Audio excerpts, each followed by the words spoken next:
There we go. Good evening and welcome to the first live band concert since May of 2019. So that's pretty exciting. So I can tell you we're super excited to be able to have an audience today. For those folks that are online, thank you for joining us online. My name is Mr. Goss, I'm the director of bands here, and you're going to hear the 7th and 8th grade band first, and then the high school band second. But we appreciate the opportunity that EASD has given us to at least make as much of a live event as we could possibly have for our students. They have worked really hard. I do want to say a couple things real quick, so you know this, because maybe you don't. But this band, today, at 1 o'clock was the first time they played together all year. I'm going to say that again. Today at 1 o'clock was the first time this band, all these kids were together. For the last year, we've been doing Monday just the woodwinds, Tuesday just the percussion section, and Thursdays just the brass section. So a little bit of a challenge there. And when you get to see the high school band in a little bit after we're done here, that band only has been on the stage together 3 times in the last week because all year we've been rehearsing in 2 rooms. I'll say that again, 2 rooms at the same time. And if you want to see how that's done, take a gander down there sometime. You'll see I have video cameras set up in both rooms. It's crazy, but we made it work. And that's what it's about. It's about resilience and grit, coming up with solutions and making it work. So that's what this is about tonight, celebration of that time. So if you would please rise, we're going to play the national anthem.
Next up, I'd like to, our next piece, that first piece was called Alarm, by the way. Our next piece is going to be called Into the Clouds. And this last 8 weeks, I've had a student teacher from Millersville University, Miss Evelyn Kampmeyer, and she is going to conduct this next piece called Into the Clouds.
We had several folks quarantined at the last minute.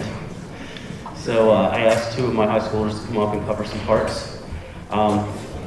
Luckily tonight we only have about 4 not here tonight. Thank goodness. So trying to get through. So let me talk a little bit about how we've been making things work. In addition to the fact that we've been rehearsing in 2 rooms at the same time every morning, the other thing is during last year's shutdown and we kind of went into the COVID mode, a lot of directors and composers started talking a lot through various web conferences, and one of the big concerns is we were kind of predicting how this would work, and the fact that we would have limited capacity, we would have limited number of students allowed in a room at the same time to play, and the possibility of quarantining.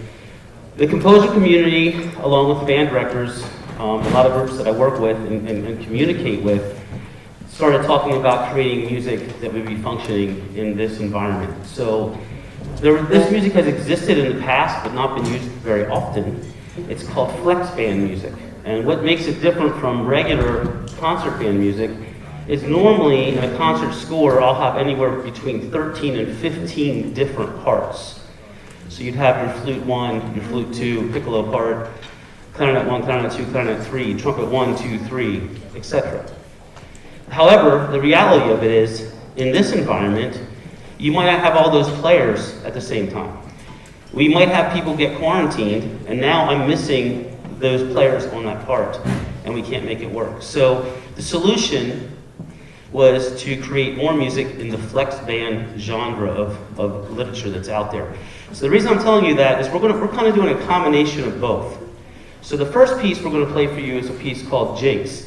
That was written for flex band, so it only has 4 parts. And the way I've divided it up, you won't know which instruments are playing what 4 parts. You'll kind of figure that out. When we get to the second piece, Dancing in Air, that piece is a traditional concert band piece. So you'll probably notice a difference.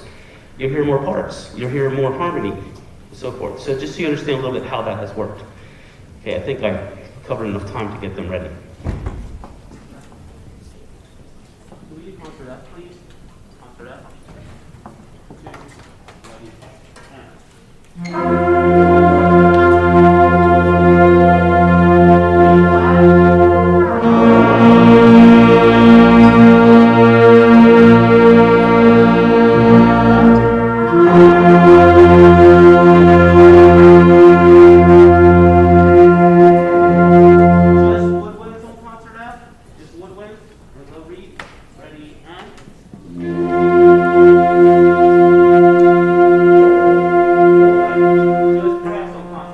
2, ready, and.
Our next piece is a piece I actually programmed last year, and obviously we didn't get to perform it.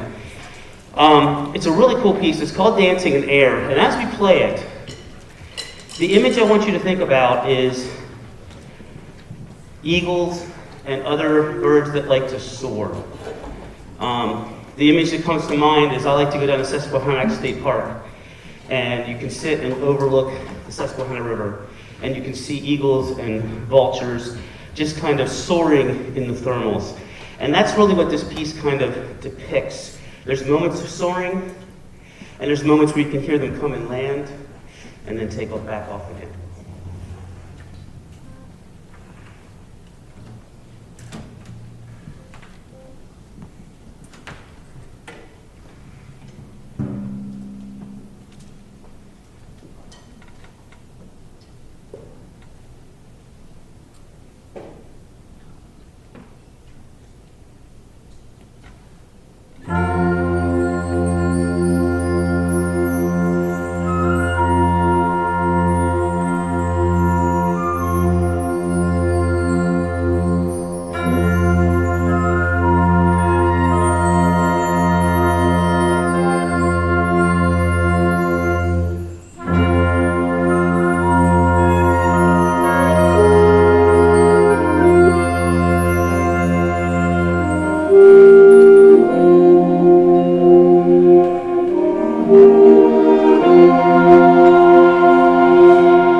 I'd like to invite back up to the stage my student teacher, Ms. Kampmeyer. She's going to conduct this next piece. And I just want to comment a little bit about her. She has just done an outstanding job with our students this year. And honestly, in this environment, having a right-hand person like this, and she has just been like my right arm for the last 8 weeks, has been absolutely wonderful. She's just done a great job, and she is super excited to be graduating on Saturday, and it's a live graduation. So exciting for her to do that, but she has done a great job. So let's just give her a hand before she starts her speech.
So I have to give Mr. Nye credit for this one, but this is one of these dumb dad jokes.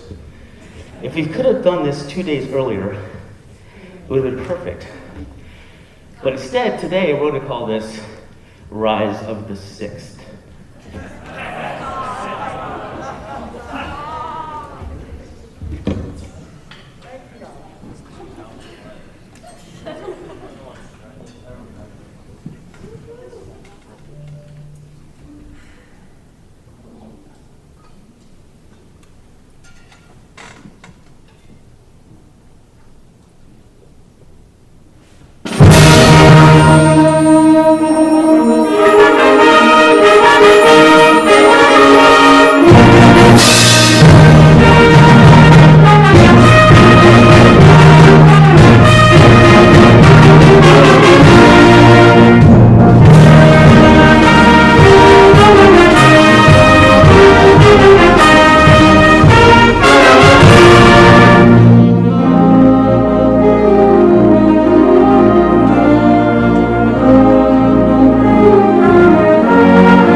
The next piece that we're going to play for you is actually two movements of a larger work.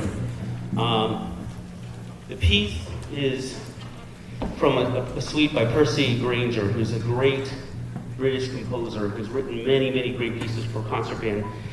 And I have a rotation that I like to keep of certain composers that we all get a chance to play. Some of the seniors remember playing the whole suites, right? And unfortunately, this year, like I talked about at the beginning, it was really challenging to play some of the music that we wanted to play just because of the environment. So this is a flex band arrangement of two of the movements of a larger work. And the first movement is called Hawkstow Grange. And the second movement, we're going to then play the final movement of the piece, or one of the final movements, and that one is, I can't remember off the top of my head, Lost Lady Found. Thank you, Lost Lady Found. So you'll see two different distinctive styles in this. The first one's very smooth, much we're really working on that aspect of playing, and then the last one's very, very fast and staccato.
So last year, we had so many different things that were heart-aching, I guess is what I want to say, and things that we didn't get to experience through many that we normally get to do.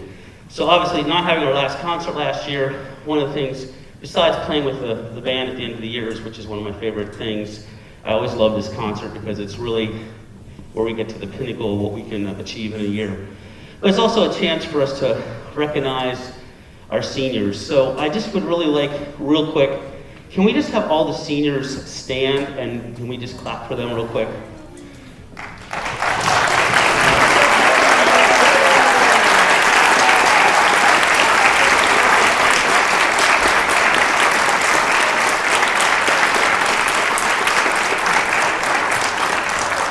Thank you. You guys can sit down. And I am really excited that we're going to be doing a live graduation this year. But I also want the opportunity to kind of recognize some students who have really gone above and beyond this year, and also through many years, because the students do have me for 7 years, mostly half of their entire school life. So I get to know them pretty well, and I think that's a really great advantage. I know Mr. and I mentioned the same thing at his concert. You know, it is wonderful to get to work with these students for so long and really get to see them not only grow up as musicians, but grow up as human beings and kind of head off into the world. So I'd like to recognize a couple students tonight. The first two people that I want to recognize are, these are our certificates of achievement, and these are for students that have gone on to play at a higher level outside this ensemble. Obviously this year there was not near as many festivals as there normally has been, simply for multiple reasons. We did have district band and we did have all-state band, both in virtual environments. So we did have two students that I'd like to recognize that made it to various levels. First, I'd like to recognize Olivia Fedorchak, if you would come up. Olivia made it to District 7 band this year. She was a tuba player for District 7 band. And she made it, I think, the last 2 years, right? Last 3 years. So I would like to congratulate her on her outstanding work there.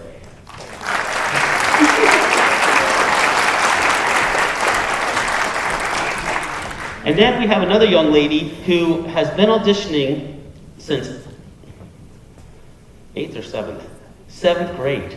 7th grade. She started auditioning for district level bands. This year, I would like to recognize Carly Gilbert. Now, you gotta wait, let me read all this stuff, okay? Hold on a second. She made District 7 band. She made District 7 orchestra, District 7, or Region 5 region band, and Region Central Orchestra, and all-state concert band. Carly Gilbert.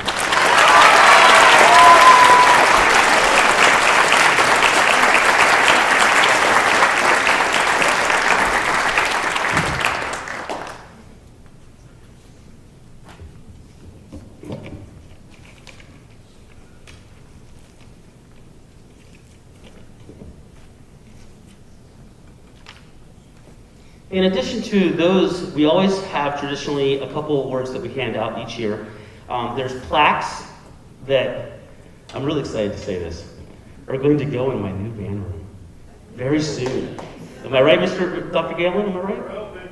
Yeah. So there's plaques that we have hanging in the back wall right now that will be, that we keep every year, and just kind of for students that receive these special awards. So the first award is the Patrick Gilmore Award. This is an award for students who have just shown, again, high levels of achievement, leadership, commitment to the program, and really put forth their best ever every time that they've come to work with me and work with the ensemble. And just a really strong leadership background in the group, and really encouraging. So I'd like to recognize two individuals tonight. If I could have Alyssa Fedorchak and Josiah Ebersol please come forward.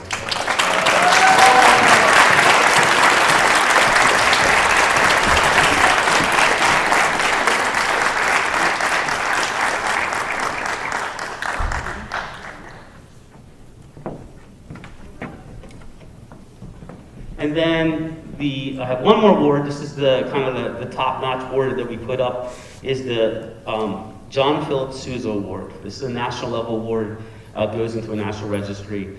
And I'd like to recognize this year our senior, Olivia Fedorchak.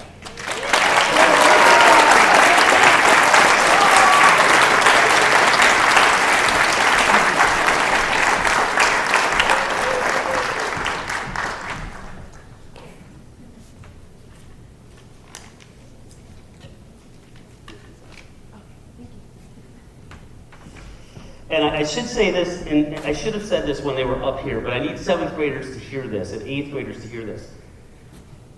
These 2 young ladies not only are outstanding musicians, the 2 sisters here, and we have a lot of outstanding musicians, but I need to also state this.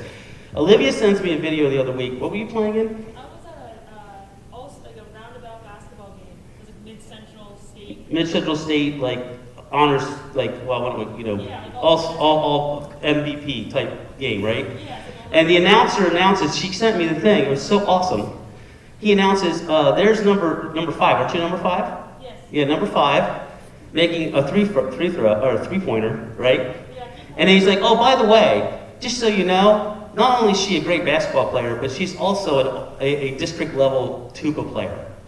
And it was so awesome to hear a sports announcer announce that in a game. How awesome is that? So those guys over there, yes, give her a hand.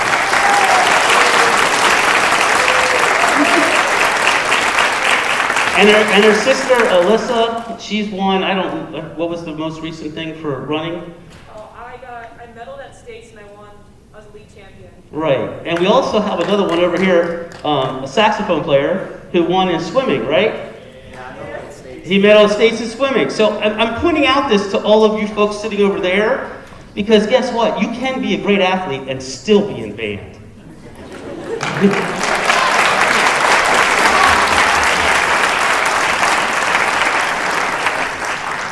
We're going to oops, did I go off?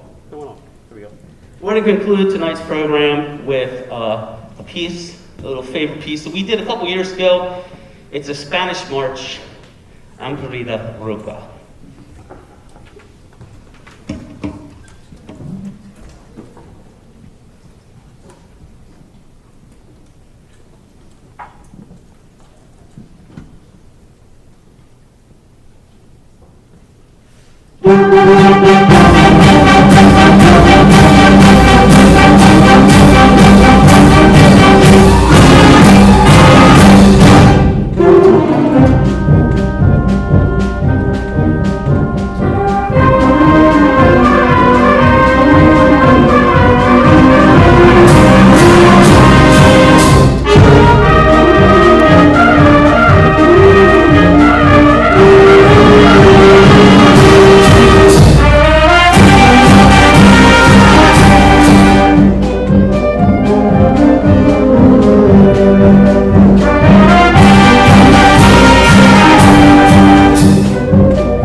Thank you so much, appreciate it. We're gonna do kind of a, you guys can sit. We're just gonna ask that the audience dismiss from the back first, just to kind of like help with that. So if the back rows, if you guys would leave first and then kind of just in reverse wedding order, okay? 7th and 8th grade, if you guys can start there and start heading back, and they'll be getting their instruments and heading back.